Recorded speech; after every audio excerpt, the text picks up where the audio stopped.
Eddie soldiers. I'm feeling decidedly witchy today, but like, business witchy.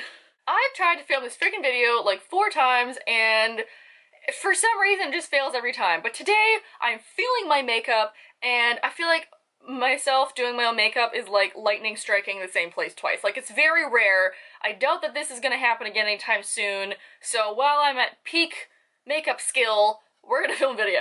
One of my most popular videos is about introverts, and hey guys, I see you. So I wanted to film more videos on introvertedness and being an introvert, etc.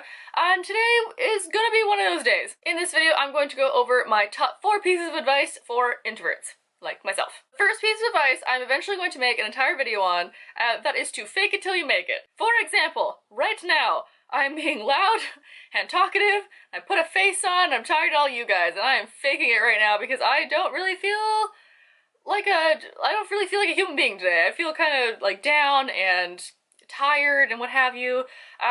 So that's number 1, is just fake like you're a human being instead of the lizard person that you are. But I also mean in the face of, like, if you have to go out in public, or if you're like me and you work a retail job, you can't just say nothing to people and like hide in a corner, because management does not look upon that in a good light. I have to pretend all day that I like people, which is just exhausting. But it's in scenarios like jobs, or job interviews, or if you're meeting new people for the first time, or if you are somehow, for some reason, leaving your cave to go out to a party, what have you, you have to fake it till you make it. You have to fake that you are excited, you have to fake that you like people, which I know is very difficult. I personally hate people. This is also related to confidence, which is something that I get a lot of people asking me, like, oh, if you're an introvert, like, or if you're a model or what have you, like, how are you so confident? And girl, I'm faking it all day, every day. I'm faking it till I make it.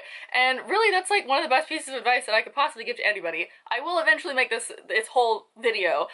But just if you don't know or you're feeling unsure, fake like you do and fake like you actually do like people, and that will get you very far in life. My second big piece of advice is to write it out. I specifically say write and not talk because maybe you do like that, maybe you're an ambivert, but maybe you just don't have anyone to talk to, or maybe you just don't want to talk to someone.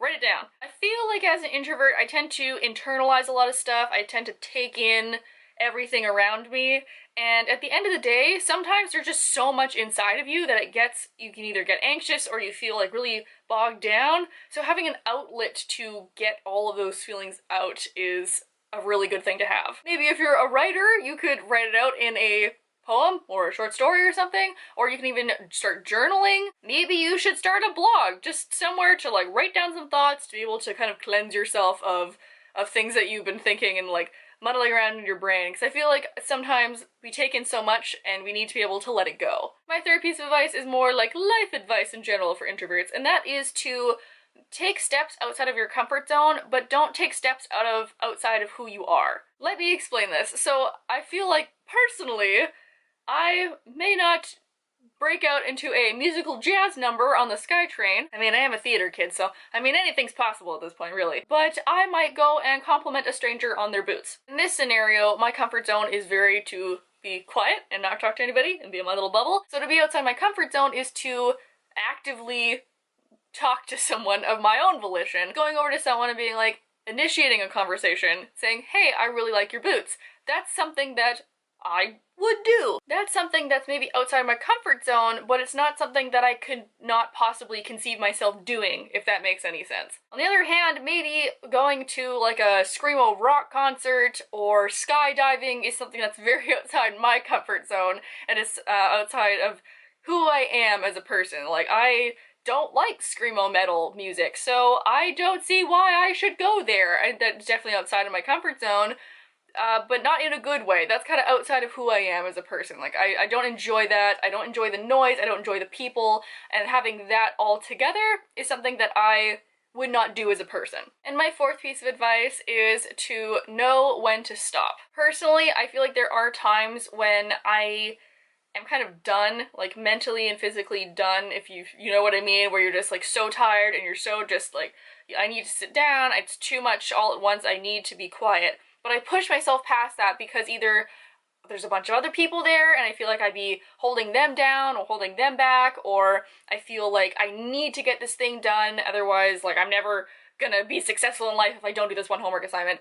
But know when to stop. Like, know when to tell yourself that you need to stop. And I'm not always talking about, like, knowing when to stop after your 4th triple espresso beverage at Starbucks. I mean, like, know when to stop when yourself, when your body, when your head, and your mental state, know when it's reached its point. You don't have to feel guilty about cutting yourself off at certain times, because your mental state is also very important. Just like you wouldn't continue running if your feet were bleeding, you wouldn't continue to do something if you can't focus or you're just in a really, really bad mood. And it's also okay to tell other people about this. Like, I definitely have canceled plans before. I've been like, hey, I can't do it. I'm really sorry.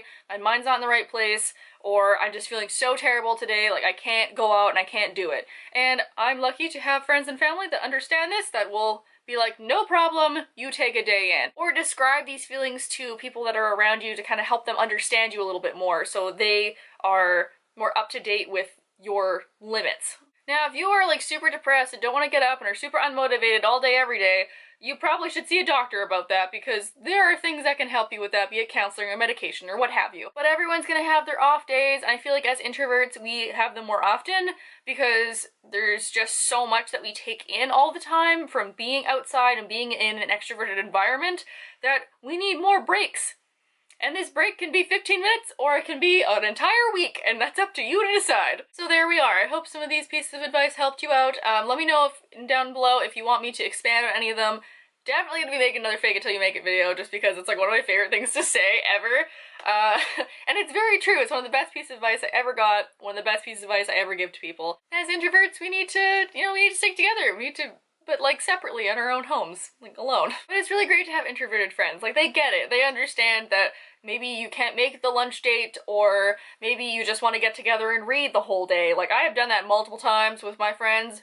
Do recommend. You know where to click to like the video, you know where to click to subscribe, and oh, while I remember this, a lot of people have been asking me to list or tell what lip colors that I'm wearing. So right now, I'm wearing Notoriously Morbid's liquid lipstick in Nocturnal Mistress.